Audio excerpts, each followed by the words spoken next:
100 seconds have passed. Welcome to the Memoir Quest. Our special guest today is Nanna Bottos. Hello. Welcome. Hello. Thank you. Thank you for having me. And of course, always our wonderful eternity co-host, Henry Wonderful Arthur Gibbs. There, perma-guest. And Jacobus on the outside. Hello.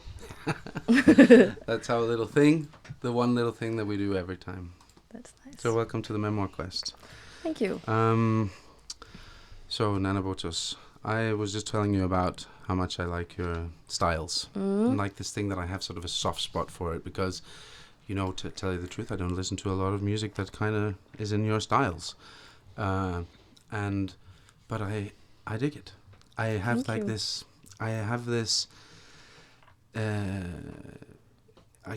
I get involved with your words. Thank you. I'm really happy that you say that because I think actually lyrics and words for me feel like my weakest thing about my artistry. Mm-hmm. So yeah, I'm always very happy when people tell me that. Maybe that's why you take it so seriously or something. Yeah, you give maybe. it like extra finesse.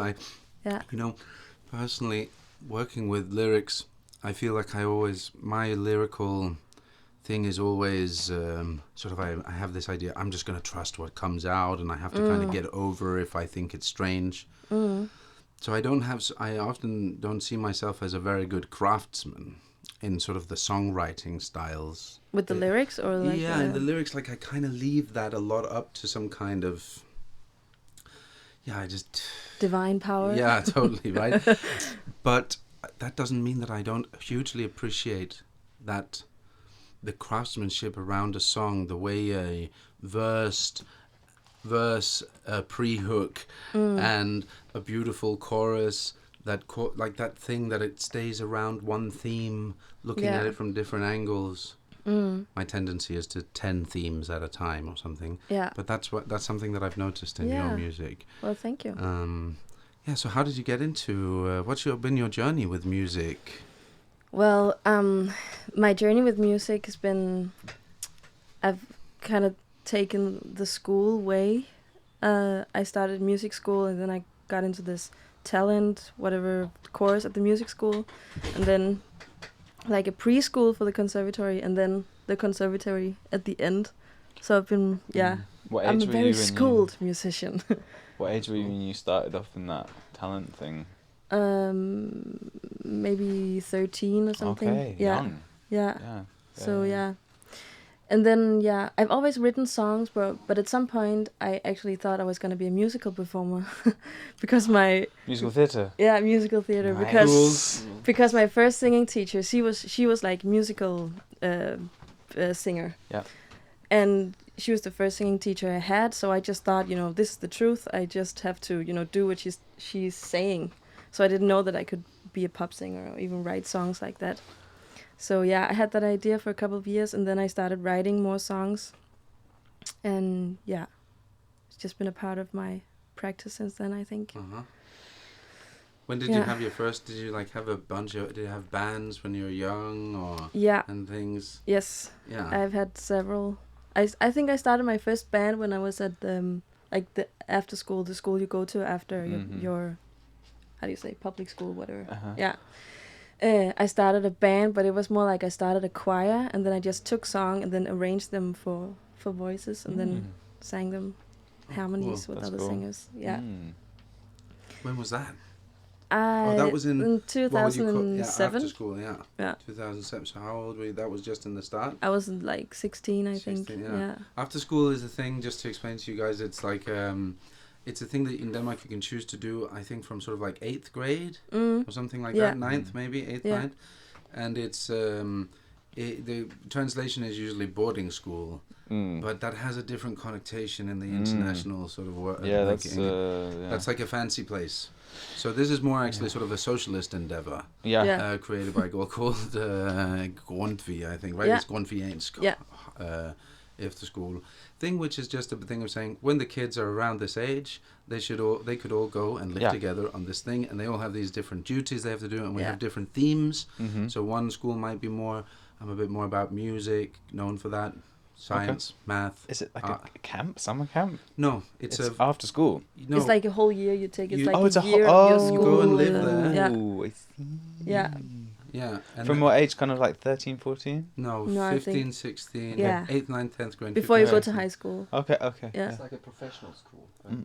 No, No? no, you're No. talking about the high school, the idea, which is a themed place that you can go. This is, there are, I don't know how many, about 40,000 after school kids in Denmark. I think, Yeah. or maybe was it only 10? I just heard Mm. about it because of the Corona thing. Mm. It's a school, you go there and live there, you do your normal schooling Yep. every day, Yep. and all the teachers are there, but you live together. Yeah. And you get like extra, Extra activities. like music or dancing or whatever you do. Yeah. And some schools have more of a musical lean. Some have a like sports. I imagine. Or something Exactly. Like Yeah. that. Exactly. Okay. Yeah. So it's just so that's the thing. I was And- choosing actually between a sports school and a music school because I also did a lot of gymnastics when I was younger. Okay. Yeah. What was your gymnastics favorite? It was thing? I did something that's called power tumbling. Power tumbling. Power tumbling. Power tumbling. What's It's that? Whoa. it's like a part of gymnastics where you have this long like Bar.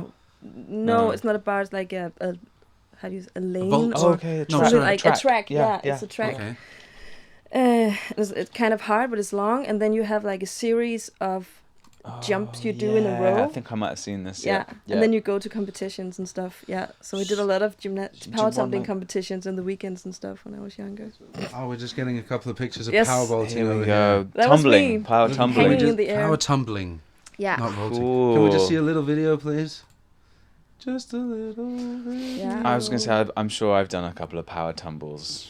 in I'm the sure you power, have. but maybe not Yeah, quite like- like Oh, this. Flick he- flack, He looks like um, he's really good, this guy. yeah, that's me. Okay, Yeah. cool. Let's see if I do something like Oh yeah. Oh, it's a springy Whoa. floor. yeah. I So could the floor is springy? I could do Nice. that. No way. Not the last one. That's Ooh. a double Double one. back. But you I could could do the all of first the ones. flips. Yeah, That's awesome, yeah. Nana. I would do 5 of those, and then a flick flag, and then a Flick back flag. something, flick flag, whatever you call it, backflip. Backflip. Flip back. Yeah, Oh. flick flag. That one. Yeah, that one. The scariest jump of them all. Yeah. I've just been trying to It's so- teach my little nephew how to say somersault in Danish. Somersault. Yeah, which is salto mortale, Ah. salto mortale, right? Yes, I did a lot of those. For too. some reason, we have we use the Italian word jump of death. A jump of death. Yeah, for doing a Salto The jump of mortale. death. salto, in salto. I Yeah. guess a lot of people. I wonder how many people have died doing it. Probably quite a few. Hey? Oh man, that Yeah. jump down there. Just I the mean, the neck break. Just the neck break. Oh, I couldn't. Dead. Yeah, I'm sure it's Yeah. happened a few times. Just Eh? have to do it into Dangerous. the water. Have you ever done it like into the Oh, water? sure. Jumping Oh, in into the water, Yeah, yes. it's nice. I Nice. remember very distinctly. I'm into doing backflips actually into the water. Definitely one of my favorite things is going to like cave systems and trying to do higher jumps. Kubus and I have actually just been in Oman where we did a pretty big jump Ooh. a bunch of times. It was cool, but I remember the first time that I tried to do it. Like it's in my body, and I just stood on a diving board Yeah, and I just collapsed. I'm doing it, and then I just landed on the diving board and smashed my lip. Oh. And, my mama said I couldn't do it anymore. Like the legs just suddenly decided to not work. yeah, Just while I at the was trying to go backwards. at the most important moment of jumping, just like body goes, no. We have to stop this. It's dangerous. It's like the body is so in control at this point. Yeah, totally. Even if you just janked yourself even worse, it was just like no. You know, even if it reminds me of that jump that we did in Oman. I was there with Emil once, our good friend, musician also, and he's an extremely physical guy. He could jump up and down anything, likes to crawl up things. And we're standing by that jump, and then we were like, okay, what, 3, 2, 1, and then he had to catch himself because he had that experience of his legs going. I was watching him just saying, no, Yeah. don't do that. And Yeah. he was like, what's going on? I can't.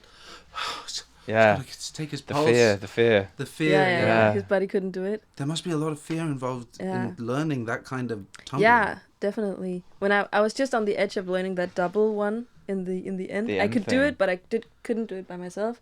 But it's a lot about just daring to do it. Yeah. It's a lot of pushing yourself. it's in your mind a lot. Mm. Yeah. Yeah. Cool. Is there a lot of competitional? What's the Yeah, it's like culture? it's a competition sport. That's also why I think I dropped out in the end, because it was Getting a bit I didn't too- really like the competition. Then you got a medal, and then you were always competing against the same girls because there were so few doing power tumbling in Denmark. And it was also always the same girl who won all the golden medals. I never got a golden medal. Your arch rival. Yeah. So yeah. I just was reminded about. I just watched a couple of episodes of Cheer, this new Yeah. reality Cheers. show. It's like a documentary about their emotions The as well, document, yeah. I think actually we watched it together. Some of it where the first couple of episodes are very documentary style, and then it kind of got popular, and it kind of turned into a reality show. Budget went down a bit. Storytelling around sort of the intensity of it went down, and it became more about the very intense competitional element in American cheerleading. Oh, okay, cheer like that. Okay. So they're kind of like amazing athletes in the same, in Yeah. some kind of it's cross between gymnastics and circus. Yeah. And Yeah, dance. it's so cool. And dance. I love it. It is really It's cool, so huh? cool. Yeah. Have you seen it happen in action in real life? Yes, I've seen. There's like this. It's called what is it called? The National Danish Performance Team or something. It's like the greatest thing you can achieve as a gymnast in Denmark. And then they travel around the world and do shows, and they mix all of these things like gymnastics and cheerleading and dancing, and that's really cool. Yeah. It is really cool. Yeah. There was a winner recently at the Olympics, American girl that kind of she was doing where it's the big square, Yeah, bouncy yeah. square. That's a bit power tumbly-ish. It's a bit power tumbly, right? Yeah. But she totally took dance into it. Do you remember that? Yeah, I saw an article about her, and she was also like definitely not your archetypal sort of gymnast. Or like she was been fighting a lot of body shaming stuff. Is that the same person, American girl? I think so. I'm not quite. But she was just bringing her like kind of dance attitude thing to it, as well as being very technically like amazing. But she was just like sassing it up a bit. I think she got an incredible That's great. point on her, given the points. I think they Yeah, did yeah, that, yeah, right? yeah. But I think that there was some kind of rivalry as well, saying like, she's not doing the Traditional kind of. the traditional Yeah, thing. yeah. That's that. Is it? Are you watching the microphone stand slide? Yes, a slowly little down? bit. Yeah. It's going to be good. It'll continue doing that, and at some point it'll just be pointing at your chest and Yes. stomach area. Not be sitting like this. Yeah. Yeah. I had it last Just time. you just push it up or something. I'm sorry. I got the good one this time, hey? Yeah, you're lucky. I'm lucky this time. Cool. So, musical journey started the day that you were like, gymnast life competition. Is this girl really going to be a part of my life for the rest? Yeah. And Versus then I the chose the freelance. music boarding after school, whatever. And then, things just happened It's all from there, I history from think. there. Yeah. You know, I don't know a single musician, actually, I've come to notice, of the people that are in the different layers of music that I hang out with, that didn't somehow start at around that age. It doesn't matter if they were put into school or if it was another thing. All the ones that sort of managed to get through the thin layer of, I don't know, of success or what it is that we call it, is the ones that just had that from they were 12, 13 years old, 14 years old, until for 10 years, maybe that was all that ever happened. People, there was a lot, I just know a lot of people that really started young. Yeah. And then kept it going. That's another thing, right? Yeah. It Was seems it like- the same with you? Yeah. Yeah. 13, about 13 years old, yeah. But not schooled, but a different sort of incentive. I had the incentive of somebody telling me not to do it. Yeah, okay. So that was fantastic.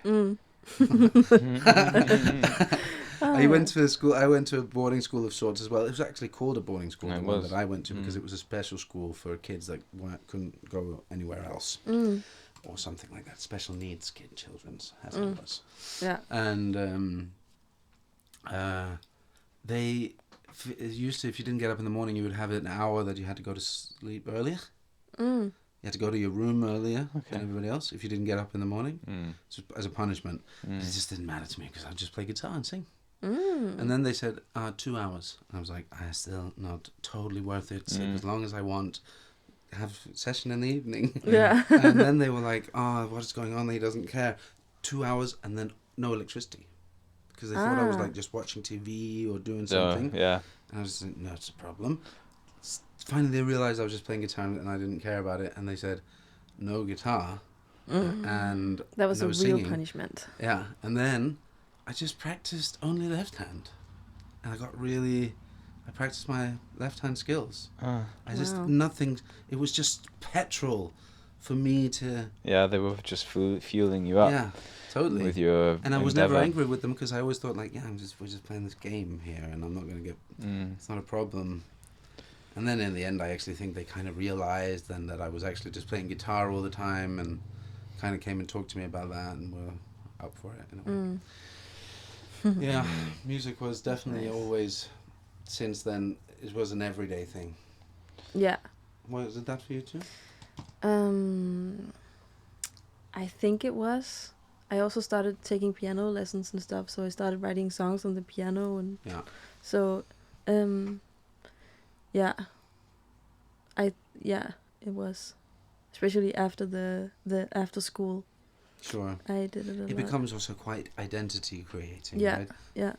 Kind of It does. you start realizing yourself as that person and certain music you listen to and And clothes you wear and all yeah, and it becomes a really important outlet for all of the mixed up, jumbled washing machine emotional world you're in at that age, of course, you know, Yeah. in the teens. that. Totally. Going As if into that that. stopped. I was just more unaware when I was a teen. Now I'm just painfully but, like, aware. Yeah. Your Same. The existential identity thing that kind of comes in around 14 or 15 or something, that's just like, just the whole world suddenly. Yeah. Totally. I don't know, yeah, music's just always such a great outlet, or any expressive thing, but music Yeah. is great for that. I actually feel like also, you know, the extension, what did you say? Yeah. And also you get aware of it. The older I get anyway, I get more aware of it. And also I feel like that journey or process is also goes hand in hand with the lyrics actually. Because it gets easier for me to describe it because I know myself better and I reflect about it in another way. So it's easier also to write it down on paper. That makes sense. And make it like consumable for others. Yeah. Yeah, the whole Think- sharing thing. Yeah. You know, that's actually a point. That's something that I kind of feel like is something that goes again with you, with sort of your desire to connect and share with people, your audience. Like, is that something Well, you see yourself in? Yes, I do. I think I've done it a lot. I did it a lot with that music blog. I did, but I stopped it again because it was actually also kind of hard or anxious for me to share so much personal stuff about myself and my thoughts and feelings, because maybe it's nice to share and people like it, but you don't get so much feedback or you don't get so much back from it. I feel like it also depends on where I'm at, like in my mind and in my heart. I totally get that. If I have the energy to share, because sometimes I'll post something on social media that's very personal and I want to share it, and sometimes I won't because it's too vulnerable for me. Sometimes I can't even. It's like I go through phases where I can't take selfies because it's too like I can't share myself because it's too vulnerable. And sometimes I'm just like, my heart is open. So it shifts a lot. Yeah. What do you have? Because it's also because of some of the things I've been reading, some of your blog posts, and I kind of set on to this feeling of also the way that when you then were feeling powerful and wanting to share or something like that, it was also, there was a sort of sense of, I actually wrote down teaching sharing. Yeah. Or like a lust of like, I'm learning these things. Man, I think that, if if you're feeling like this, just go and do it. Yeah. You know, a kind of ambition of, or a feeling of inspiring. Yeah, you wanted. I think that I got inspired by it. Yeah. I think sometimes I'm in that mode too. I feel like it's a balance for me, because I want to share personal stuff sometimes about myself, but I also don't want my opinions or feelings or thoughts to make someone else feel wrong, or think, oh, maybe I'm thinking it the wrong way because I'm not thinking the same way as she does, or my opinion is a different one than hers. So I think every time I share my opinion or my feelings or thoughts about something, I always want to write or make it clear that if you feel another way, that's totally cool too. There's nothing wrong with you just because I feel this way and you feel a different way. Yeah.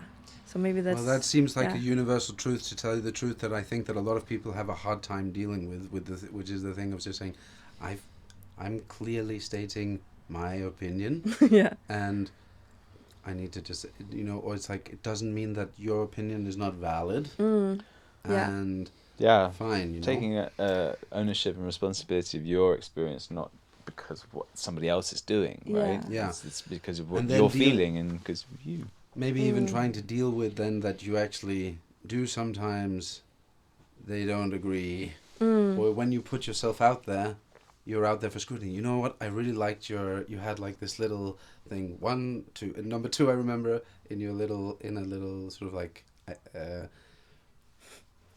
idea of what one might do. You said, everybody judges you no matter what you do. Yeah.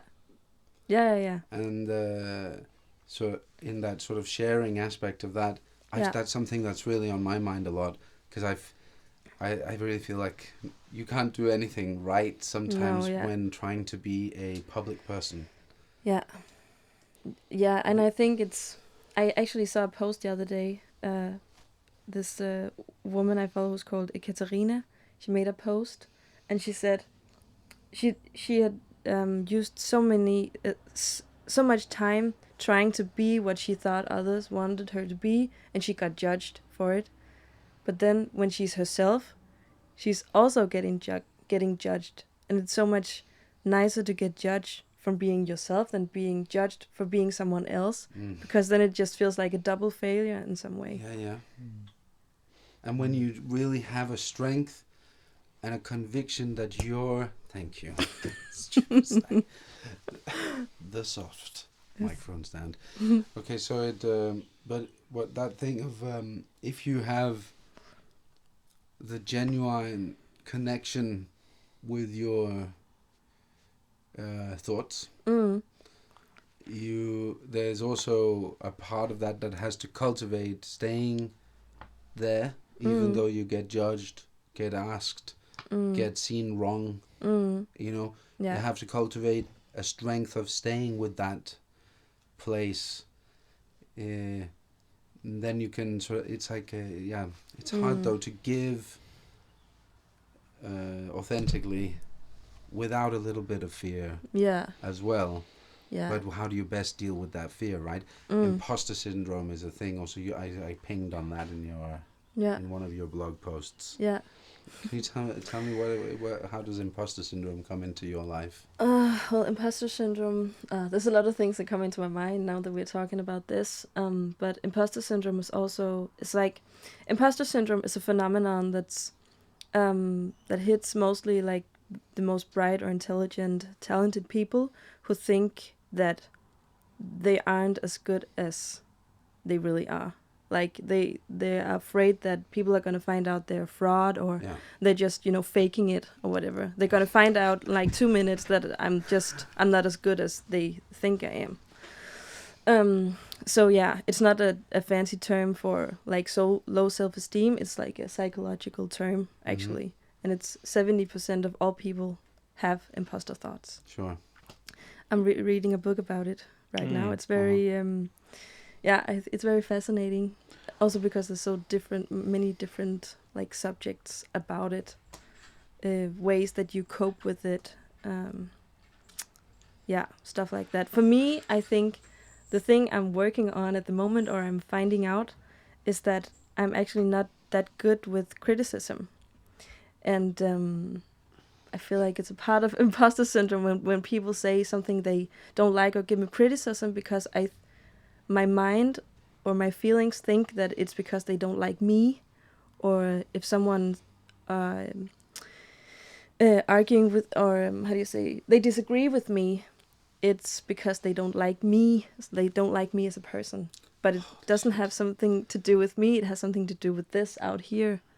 So like separating your work from yourself a little bit, and if someone criticizes your work, it's actually because they really think it's good. Because if they think it was shit, they would just be... They wouldn't say anything. They wouldn't say anything. And you're really talking to me right here about this. I can really see that. I think it's so hard to, as that thing you're saying, separate yourself from the work a bit in different pros, because in the creationary work, that would be terrible to separate yourself, right? In what? In the creationary process of creating a thing. Yeah. Well, not terrible. I'm sure people write great music separating themselves a lot. But for me, anyway, which is a very personal, self-reflective endeavor, I have that same problem. I can totally... Yeah. You know, the first time I heard about imposter syndrome was John Parrish. Do you know about John Parrish? No, he's a producer. So. He's done all PJ Harvey's work. Okay. And he also, the reason I contacted him was actually because he's done some work with a guy called Sparklehorse, who's unfortunately passed away, but has made one of my favorite albums of all time. It's a Wonderful Life, it's called. So I managed to contact him through Henne Bol, right? Yeah. And through the conservatory she was working, and he had kind of been there once, so she knew him. I went to England, played in my stuff, talked to him. And I asked him also, before I had the word imposter syndrome, I said, like, what do you do with that thing that's kind of, that you're telling you're not good enough or something? You know, I was trying to explain it. And he said, I just tell it to be quiet. And I tell you, like, everybody has this, I have it. I say, now I've come to have this little, when I hear it sort of coming up, and I have this little, like saying, you know, an angel and a devil, and I'm like, shh. Yeah. Just be quiet. You're not needed right now. Yeah. You are inappropriate at this moment. Okay, relax. And then maybe, because the imposter syndrome is also kind of trying to help you in a way. It's a psychological mechanism that is trying to help you not take a wrong decision and think that you're something that you're not. So it's kind of, I see it as kind of a healthy practice a little bit to sometimes when you're running around being a genius. Maybe, or like just take the pulse on, you know, am I really as relevant as I think I am, or something like that, you know? I think it's not that bad, but it takes over and grow.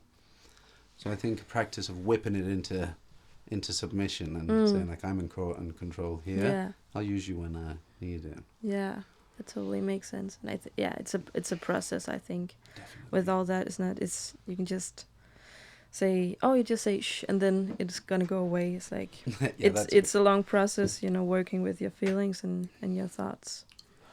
Agree. So yeah. Agree. It definitely started my journey that he kind of just told me that. Yeah. Because I realized more than anything, I'm not. It's everybody.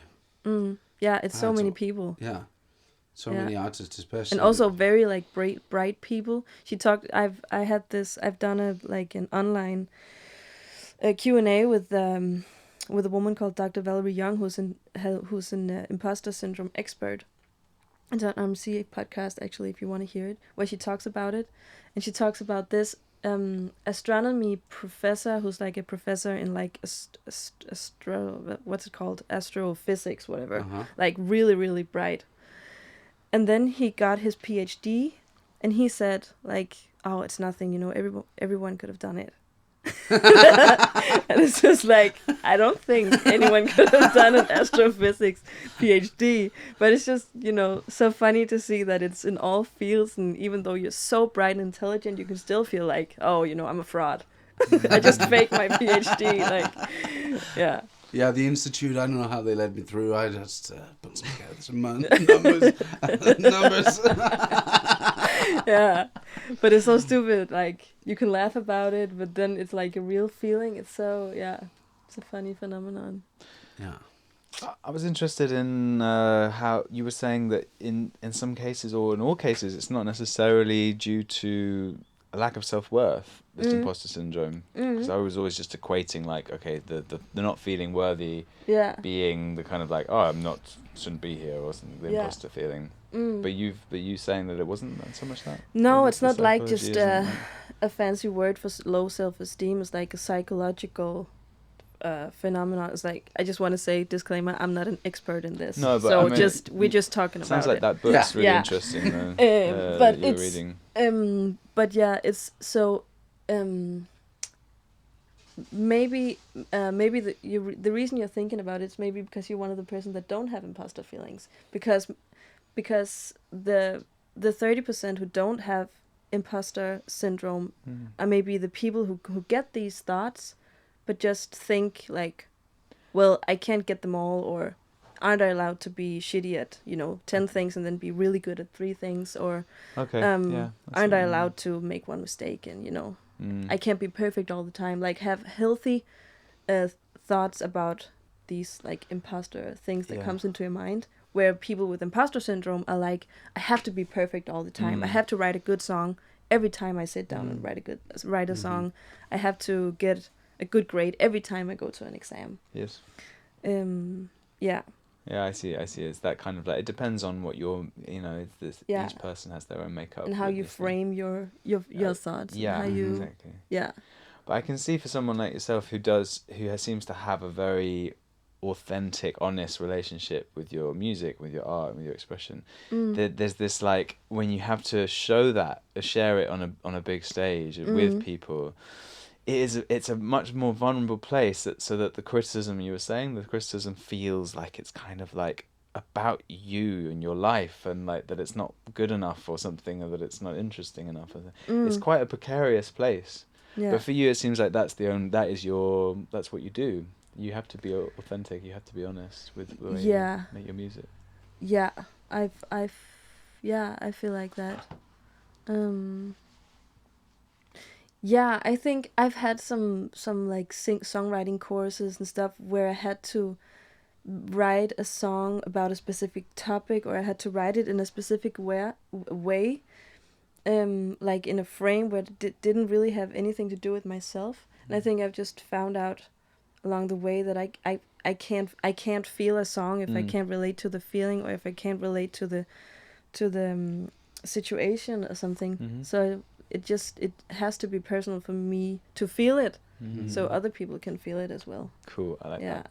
That's what I look for in most music, is just that thread of authenticity that I can just relate to and feel in myself. Yeah. That's, you know what, that's why I like your music, though that it is not my normally preferred genre. It's because I can feel that it's a real thing that's happening. And I think that a lot of generic other pop music turns generic because there's a lot of trying to do the thing and sound like the thing and talk about that that thing that they always talk about. And that's where I think you sort of shine past that Thank bullshit.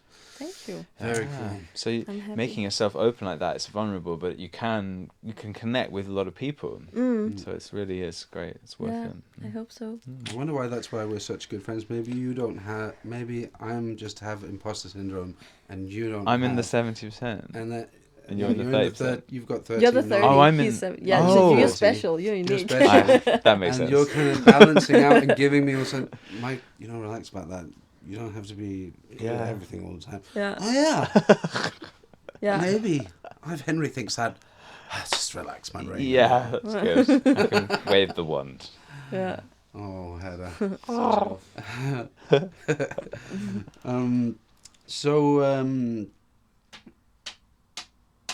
Can you... I also wrote down here that I'd like to talk a little bit about singing. Yeah. Just the thing of singing, beyond that you're like a composer, singer, songwriter, you're also as just a really great singer. Thank you. What is your... So I heard you say that you kind of started a choir, actually, with your own stuff when you were 13, 14, so it seems like you might have had a very... Yeah. You've had that instrument with you for a while? Yeah, I think definitely in the beginning, also in the years when I thought I was gonna be a musical performer. That's so cool. I love that. It's part of just very alternate timeline, Nanna. Yeah. Also Oh, because man. I've been dancing a lot as well Yeah. because of I've done the gymnastic thing. But then I found out that I had to act, and Yes. then I was Act. like, I don't like Dance. acting. It's the triple threat. It's the dancing, singing, acting. It's musical theatre. It's the highest form of. Yeah. dance. So so I was like, Agreed. fuck that. Yeah. But yeah, I lost it. What was your Well, we with the were- singing? yeah, With we the were singing. on Yeah. Okay. Well, yeah. At that time, I was more into being the best singer, like being able to do all the singing techniques and being a very like technical good singer, more than writing good songs. So that I have like some years where that was my main focus, and then it shifted again over to the songwriting was the most important thing for me. Yeah. How long have you been writing like a song actually, or like Well, I think practicing that art? I think I started around when I started like music school as well, so maybe 13 Sure. something. It's funny we have that in common also. That writing music was it seems like that was the first thing. Yeah, Not performing a bunch of other stuff or something like that. That's cool. yeah. So So you've so also singing been- has definitely been my main instrument, but also piano. I would say actually piano and my voice is Yeah, like because you're a great equally. pianist. Yeah. Yeah, thank you. You got that down. Yeah, I'm beginning to believe that. I've always been like, no, I'm not a pianist, but Yeah. I play better than most songwriters. But you've also been practicing, I guess, and you can't Yeah. help. That's the side effect to practicing. Yeah. Just get better at Yes, it. that's it. Damn it. I'm not trying to level up over here. Yeah. You know, I actually tried. Singing is wonderful because we're actually all three of us singers here. Henry also as wonderful singer, Nice. dedicated also. But it's you always have it with you, Yeah. so you can constantly practice it, and you can sing it with any instrument. Mm. You can put it down. You can sit like this, and you could find the tone of it.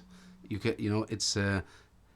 So at one point I needed to evolve my musicality, so I decided to start playing flute.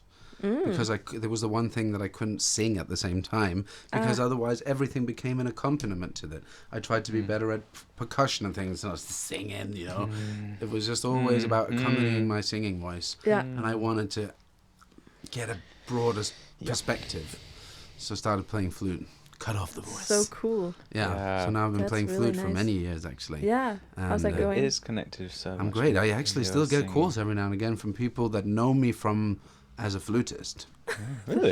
That's Yeah. so cool. Yeah, Cool. like asking Wow. me to come to the studio and do a bit of flute. Lay down a little flute, Yeah, a little jazz flute.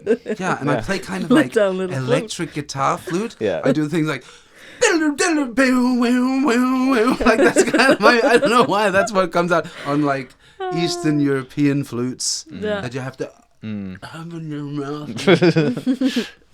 Yeah. I love playing flute. I still. What kind of flute do you play? Well, I like what's Traflute. the I don't even know what that's Side called. flute. Side flute. Yeah. Yeah. But I have a bunch that are also as these like Eastern European flutes called kaval, which has a natural. I like them because they have a natural distortion element in them. The place where it's kind of like a block flute, like Yeah. the normal recorder, Yeah. Yeah. but then it has a different mouthpiece where you Goes- fold your lip over the outlet air hole, and it distorts the sound the lip so that vibration. it doesn't sound, but sounds more kind of like it has a in it. Yeah. It's very balcony vibes. So it means That's it's cool. a pentatonic flute, just 5 holes, and they also play holeless flutes. Oh, here's the Um, cabal. There it is. Looks exactly like mine, funnily enough, because mine is also cracked. Oh yeah, There, but except mine is filled with gaffer tape, which I think is the secret to your success. yeah. Is that on Kaval as well? No, that's a normal. You mean the one you gave me? Yeah. No, but that one's from Indonesia. I think it has it's a different style. So that's actually Philippines. Yeah. So that's actually a side flute that you play forward, and the hole. So you still blow over Okay. a thing to get it. It's actually one of the hardest flutes that I've had. That's the thing about flutes. They can be really hard. I think recorder is like the hardest instrument, the normal block flute. Because it sounds... It's so easy to make the sound for it to react. And therefore very hard to tame. Like a tambourine. Often used anecdotally as by non-musicians as, I'll just play the tambourine in your band, right? Yeah. And it's like, nah, it's definitely the hardest instrument. It makes so much noise and you can make mistakes all the time. Yeah. It's better, That makes sense. Yeah. Anyway, so I'm deep into flute. I've got a big collection. I'm actually going to, so cool. on this YouTube channel that this also gets shown on, there's also actually coming a feature where I go through all my instrument collection, which is vast. I'm proud to say. Yeah, you have so many things. And stuff. Oh my god. This thing is my newest. I'm going to show that. Yeah? I bought it on Lauritz. I don't know if you ever go on Lauritz. Yeah, sometimes, yeah. It's my pleasure place. That's where I just... Find all the nice all the instruments. stuff. This thing, I thought it was... I'm really interested in music boxes. You know the ones, so the little ones, ting, ta-da, ting, ting, ting. Yeah. So wonderful. And they also exist as a big version. A symphonia. And that means you put these metal discs, a yay size, same as a LP, into it, twist it around, and it can play a symphony because it's got all the depth, right? I thought that's what that was, and I got it home. I won the bid, and it's got these metal plates on the top that you can see. You put it in, and inside the box is an organ. A real air organ. Wow. And it has a reservoir of air. When you turn it, the reservoir fills up, and then it pushes the air into all the flute holes, and then the metal plate has the music programmed into it. So when the plate turns, it opens a valve where there's a hole. And this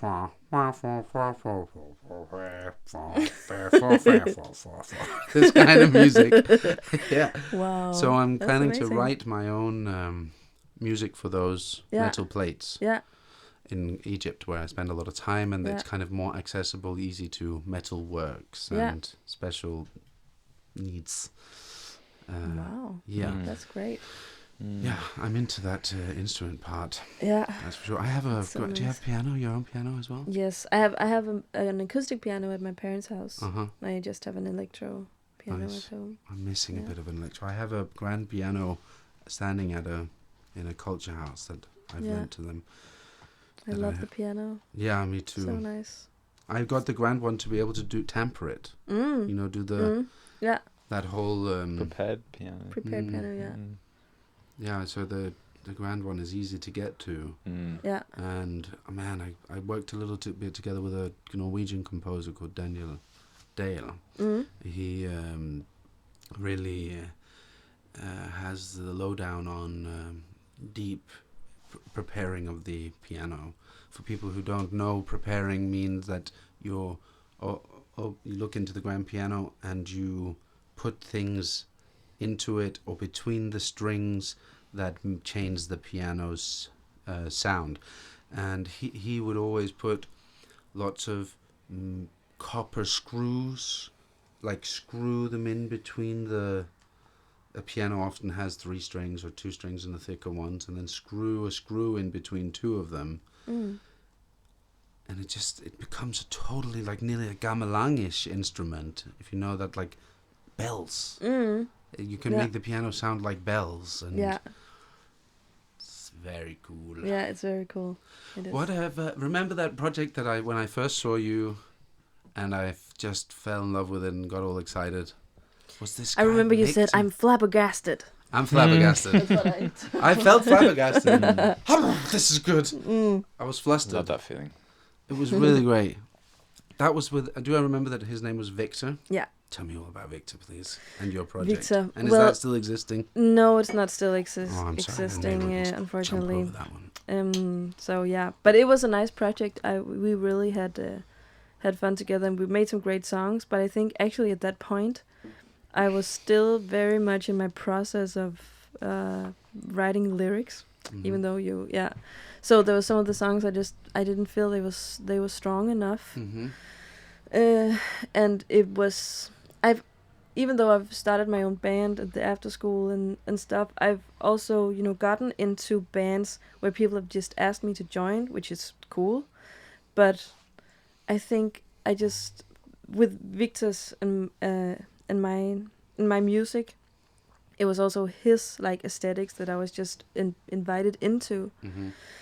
And yeah, I don't know, I just wanted to do something that was more like me, like my own Totally. thing. Oh, So man. yeah. Makes sense. Yeah. Yeah, I've been that's a pivotal part in the artist way, and that is to sort of also start saying, okay, where is it that I actually want to be? Mm. What about Ida Red? Still exist? No, it doesn't Really? exist either. Wow. Everything, yeah. It's so funny. When I started at RMC, I had these bands, and now I don't have them anymore. So I have like totally brand new projects. I've been in so many different bands throughout the years. It's really weird. It's not like I've had a project since I was 20, and now it's 9 years later, and I still have that project. It's just been like different bands and projects, and yeah. So, and it's fine. I think I've made some great music, and I also love the EP we did with Ida Red. But we lost a member, and then we lost one more. Oh, one more. One more. So now we are just two left, me and Nanna. Uh-huh. And now we're making this new project that you heard on Danish. No, that's you and That's and me and Nanna. Nanna. Yeah. Oh, Bananas. cool. Yeah, the Nannas. Yeah. So Shenanana. the Bananas. Shenanana. The bananas? The Yeah. bananas, maybe. The bananas. Band name, please. Yeah. The bananas. Isn't it right that somebody from the Ida Red also has like a podcast called Fries Before Yeah, Guys? that's Nanna. That's Nanna. Yeah. That's Nanna. That's Nanna. Super popular podcast. Very I love the popular name. podcast. I haven't told you about it, Henry. Yeah, I've actually have. Oh yeah. Oh, Yeah. I have. You Good. mentioned it. Fries Before Guys. Yeah, Cute. it's such a nice podcast. Sorry, wasn't there a Swedish person in your band as well? Is that Nanna? Was there? No, there was a German person, Ah, Greta. Greta. Yeah, she's made her own project now, and it's Ah. so good. That's Greta. Yeah, It's she was just- supposed to play at Roskilde this year, and she I just think that we have the same booking agent. Could that yeah, be? yeah, Wonder why? yeah, maybe yeah, that could be Okay, yeah. great, because I saw it on his roster and I was thinking, oh my god, is that the super avant-garde percussionist artist from London that I know? Greta Eco. Greta. It's Greta Ecott. Mm. Is he suddenly signing her? Yeah. Because he's actually trying to, I don't know what he's doing with me, but he's trying to get popular things. Mm-hmm. You should listen to Crazy. Greta, like my Greta. She's very like a synthy, electro Berlin kind of vibe to her music, 80s Cool. That's cool. stuff. It's Yeah. really, really good. Yeah. So yeah, no Ida Red, no Victor band, Wow. but there's a new But Nay Ruby? Ruby. Yeah, well, Does that name exist? it exists. Yeah, and I'm Cool. I'm It's a nice I'm name. working on songs. Thank you. I'm working on songs now with my own project, so I can play my master concert. Nice. When is that going to be? In the middle of August, 19th of August. Is it? I guess that thing. Usually, the Conservatives puts on like a big festival kind of vibe. Yeah, Is that going to happen? I don't know. I don't think know nobody yet. really knows yet Yeah, because we're still not allowed to gather more than 10 people exactly. in Denmark. So I've been Yeah, told we that it don't was know. going to change soon up to 500 by. September. Really? September, okay. Yeah, last time I heard it was Yeah. like September, but they Mm. might change it, depending on situation. Yeah. because there's a lot 500. of- Yeah. So, Mm. Yeah, so yeah, I'm working on that. Maybe that's gonna be released. I hope so, but it's also I have to find out how to release it in alongside the Nanna project, so they don't clash. Sure. Because we're still on Warner Music with the Nanna project, which Sorry, is what's great. the Nanna project? That's the one you heard before I came, the Danish songs. Okay. Yeah. That's you two together that has a... Yeah. And what do you call yourselves? Nanna. I think so. We don't know Oh, actually yeah. yet what the... That's cool. think about bananas. Think about it. Even though the bananas, that's good. That would be pretty groundbreaking, radicalized way Yeah. of making pop music, Danish pop music. Yeah. banana. But So, okay, yeah. and then you've got another project which is your own. Which is my Nairobi Nairobi. solo project. And I which is don't know what you're what's doing going to the happen with masters. that. No, Hmm? you're doing the Nanna thing for your masters. No, I'm doing the Nairobi Yeah. thing for my Oh, masters. yeah, Maybe sure. I'm gonna mix it together. I'll do both. Sure. I don't know. Yeah. And this is where your focus is now. And also my focus is a lot on co-writing, song co-writing with other artists. and, Okay, nice. yeah. Helping them. Is that With their is that stuff. just through? Is that through a label or through That's management? or- That's through my publishing mostly. Mhm. I also just set up sessions sometimes myself. But it's GL through them. Music. Yeah. Yeah. You have a good relationship with them. Yes, I haven't been there for long, but yeah, I have a really nice relationship with them. They've done a lot of stuff for me. Cool. Yeah, set me up. I just had a session yesterday with a new artist. It's really good. We made such a good song for her. Cool. It's yeah, my songwriting is also taking like a direction to co-write for other artists, and I really like that too. Like her, like 23-year-old, has an amazing voice, and you just hear that she has so many things in her heart, and then I can help her, get those out and write a great song for her, and see how happy she is when she goes home. And like, oh my God, we did a great song today. Yeah, that's cool. Seems It's a nice way to help. Yeah, it seems Yeah. like that's that gives you a lot as well. Yeah, That sense of helping others. yeah, I really like that Mm. too. Nice to bring that into your work. Mm. Very nice. Yeah, Mm. I think so. Cool. Well, actually, I'm gonna leave it at that. Yeah, great. That's We got anything to look out for, or coming out, or doing stuff that we can? Well, look at? you should definitely look out for the Nanna project, because I Yes. think we're gonna release our first single this year Cool. in the Cool. fall. Would you mind if you when you land on the things, if you want to send it to me, I would really love to hear Yeah, it. sure, And we could also Share it out. mention it from here. of course. That I'll one do of our that. guests is actually putting out a thing and stuff. That we're into that kind of help and share. Yeah. That's nice. I'll do situation. that definitely. So thanks so much for coming in. Thank you. You are, as always, lovely. Lovely. Thank you. And, Lovely. You Is too. it Dilet? Inspiring. Dilet? Dejlig. Dejlig. Yes, dejlig. Just Dilet. Aw. Okay. Cool. Nice. Thanks for this Thank time, you. everybody. See you next time. See you.